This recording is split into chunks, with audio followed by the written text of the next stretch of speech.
Este es el último video de la serie de límite de sucesiones, en el que vamos a desarrollar un ejemplo. Este ejemplo es un ejemplo de un parcial. Lo que hay que hacer acá es lo siguiente. Hay una sucesión definida a trozos, con dos subsucesiones. La primera subsucesión es la función e elevada a la alfa n cubo más n, que está definida así para los n pares, y está sin definir para los n impares. Entonces lo que hay que hacer es elegir un alfa adecuado y completar la sucesión para los impares, de manera que la sucesión resulte convergente, divergente u oscilante. Tengo varias cosas para decir acá antes de empezar este ejercicio. Número 1. La sucesión es una sola, por más que tenga dos subsucesiones definidas. Entonces, lo que haga esta sucesión es un resultado de lo que hagan cada una de sus subsucesiones, pero es una sola. Otra cosa es que cuando una sucesión es convergente, cualquier subsucesión que uno tome a su interior tiene que ser convergente al mismo límite. Es decir, que para que una sucesión converja, todas las subsucesiones que se puedan elegir al interior son convergentes al mismo límite. Lo mismo para las divergentes. Entonces, como ya mencioné, esta sucesión tiene dos subsucesiones. Una definida, que es una función exponencial, y una a definir. Entonces, para que sea convergente esta sucesión, las dos subsucesiones que se definen acá, una que ya está definida y la otra que hay que inventar, tienen que tender al mismo límite finito. Es decir, que los límites de la primera subsucesión y de la segunda tienen que ser finitos e iguales. Para que sea divergente, las dos subsucesiones tienen que ser divergentes. Es decir, que el límite de la sucesión o subsucesión e elevado a la alfa n cubo más n y la que inventemos, tienen que ser ambos infinitos. Y para que sea oscilante, lo que tiene que ocurrir es que ambas subsucesiones tengan límites distintos. ¿Qué quiere decir distintos? Quiere decir uno finito y uno infinito, o ambos finitos pero distintos. Lo que tenemos que ver primero es qué pasa con e elevado a la alfa n cubo más n. ¿Cómo se comporta esa subsucesión? Tenemos dos posibilidades, porque acá tenemos una función exponencial, tenemos una función compuesta de una función exponencial con una función polinómica. Si el exponente, que es la función polinómica, crece hacia más infinito, e elevado a esa función polinómica va a crecer a más infinito. Y si el exponente decrece a menos infinito, el exponente e elevado a ese exponente que decrece a menos infinito va a tender a cero. Veamos qué pasa con el exponente. Este exponente depende de alfa.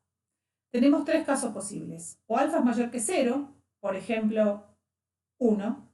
Entonces tenemos el límite cuando n tiende a infinito de n cubo más n, que es más infinito.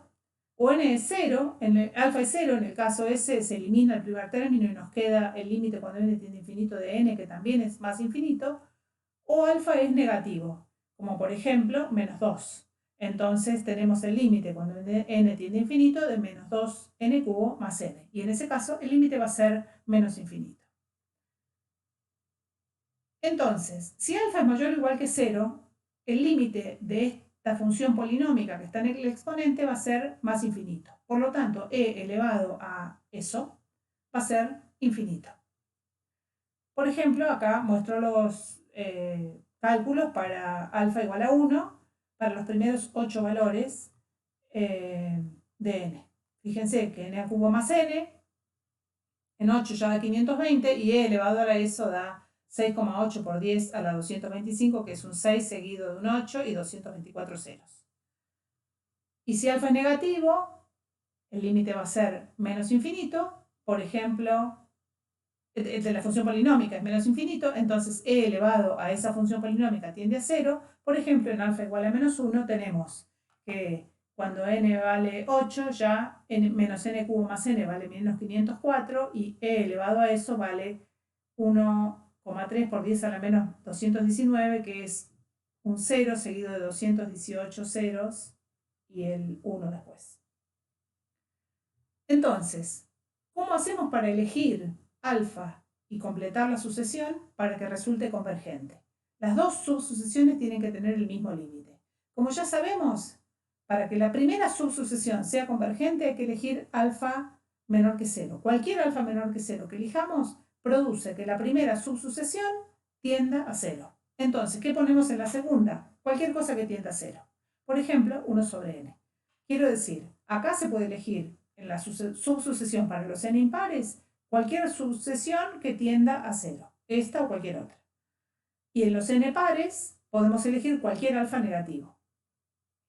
En este caso tenemos dos subsucesiones que convergen a 0 y entonces la sucesión converge a 0. No hay otra posibilidad de convergencia, porque la primera ya converge a 0, entonces la segunda está obligada a converger a 0. Para que sea divergente, ambas subsucesiones tienen que tener límite infinito. Es decir, tenemos que elegir alfa mayor o igual que 0. Por ejemplo, esta.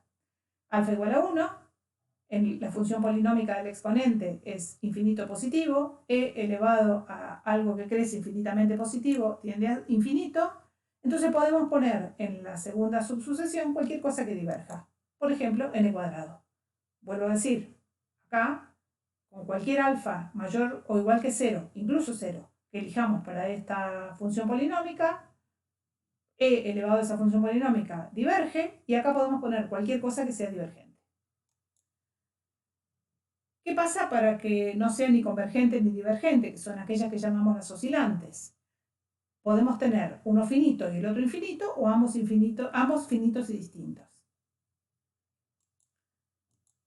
Si alfa es mayor o igual que 0, sabemos que la primera subsucesión diverge, por lo tanto podemos poner cualquier cosa que tenga límite finito en la parte de los impares. Por ejemplo, sabemos que el límite de e elevado a la n cubo más n es infinito, y esta sucesión, como sabemos o podemos comprobar fácilmente dividiendo por la mayor potencia, tiende a 2. Entonces tenemos una subsucesión con límite infinito y otra subsucesión con límite 2. Acá está equivocado lo que dice acá, debería decir el límite de 2n cuadrado menos n sobre n cuadrado más 1.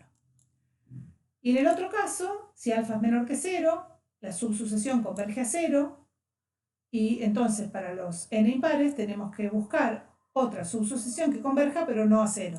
Por ejemplo, esta. La primera sabemos que tiende a 0, ya lo vimos cuando alfa es negativo, y podemos poner esta, por ejemplo, que sabemos que converge a 4. Nuevamente, acá no tenemos ninguna restricción en los alfa en tanto sean negativos. Y acá podemos poner cualquier cosa que converja, pero no a 0. Por ejemplo, bueno, en este caso tenemos el caso de dos convergentes con distinto límite. Y ahora tenemos la primera convergente a 0 y la segunda divergente.